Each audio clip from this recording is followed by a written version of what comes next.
Bienvenidos al canal educativo de la Escuela Militar de Medicina de México.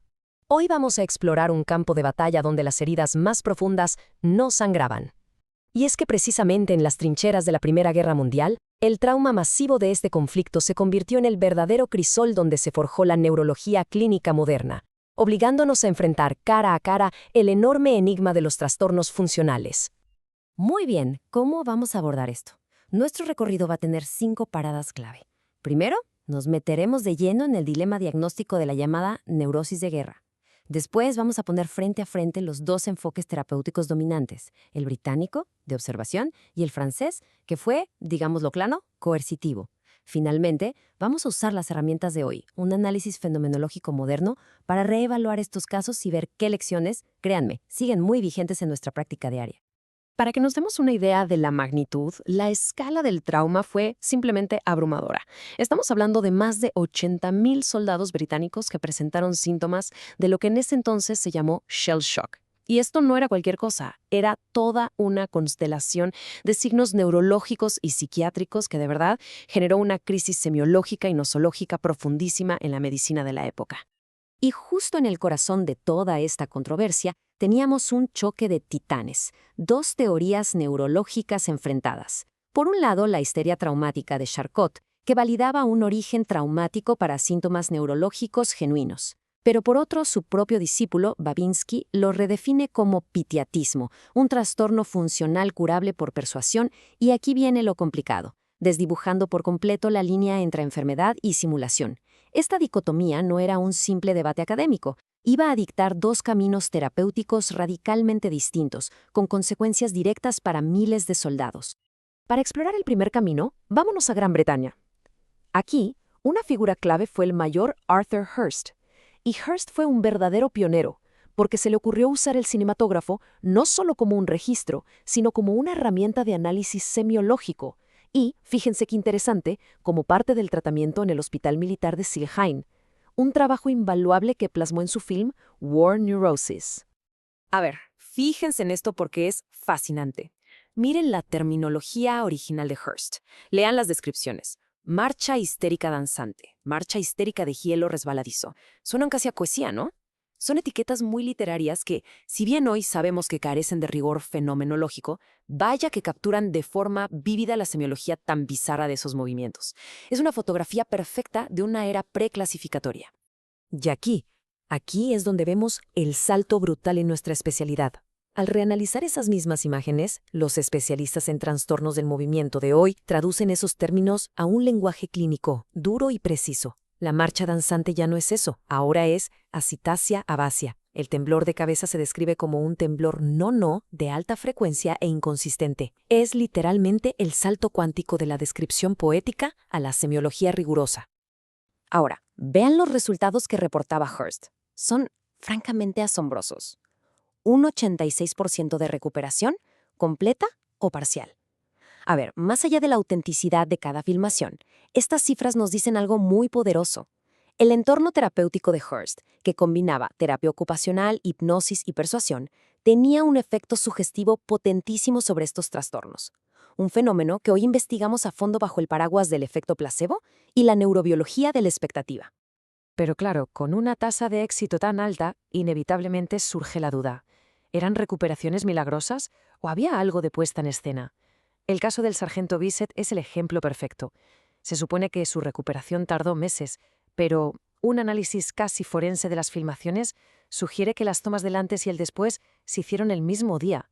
Una lección muy temprana sobre la importancia crítica de la documentación controlada en la investigación clínica. Ok, ahora cambiamos de escenario por completo. Dejamos el enfoque más observacional británico y nos vamos a Francia. Y aquí el contraste es brutal.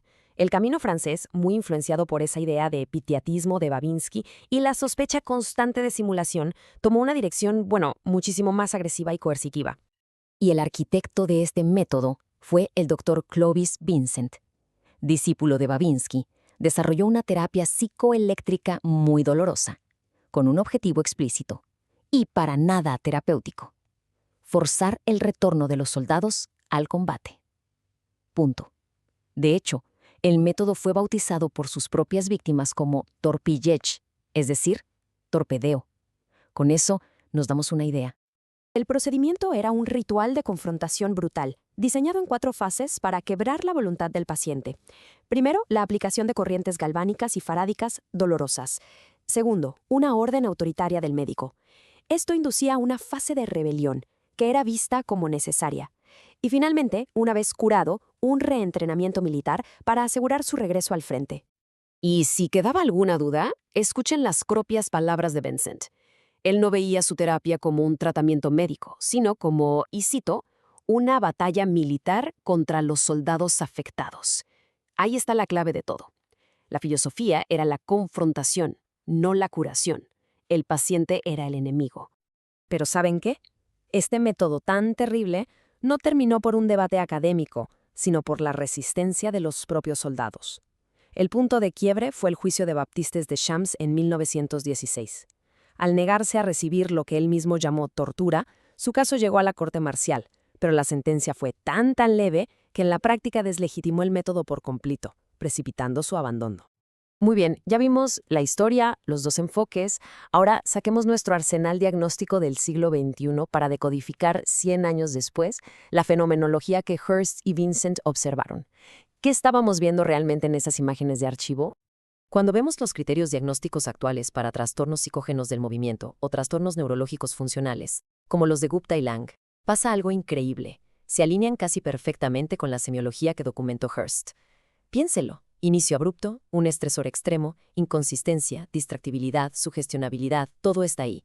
Esto nos permite afirmar con un alto grado de certeza que, más allá de las dudas sobre la puesta en escena, estábamos ante casos genuinos de trastorno neurológico funcional. Entonces, ¿qué lecciones sacamos de esta colisión entre el trauma bélico y una neurología aún en formación? El legado es enorme, y como vamos a ver, su relevancia clínica hoy en día es absoluta. La frase puede sonar fuerte, pero es muy precisa. La neurología moderna, sobre todo en el campo de los trastornos del movimiento y la neuropsiquiatría, literalmente se forjó en las trincheras. Fue el enfrentamiento con estas heridas invisibles lo que obligó a la especialidad a confrontar la complejísima interacción entre el cerebro, la mente y el trauma. Ok, para llevarnos a casa, resumamos los puntos clave. Primero, la Gran Guerra cristalizó el dilema entre lesión orgánica y trastorno funcional. Segundo, vimos chocar 2 filosofías opuestas, la persuasión británica contra la coerción francesa. Tercero, y muy importante, nuestro análisis actual valida los diagnósticos funcionales, pero evidencia la grave falta de ética de los métodos coercitivos.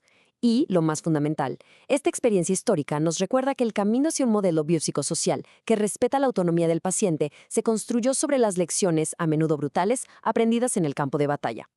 Todo este análisis, por supuesto, está fundamentado en la literatura científica clave, destacando las revisiones histórico-clínicas publicadas en revistas de alto impacto como Tremor and Other Hyperkinetic Movements y Neurology. Este video fue producido por el general de brigada médico cirujano Humberto Carrasco Vargas. Muchas gracias por su atención.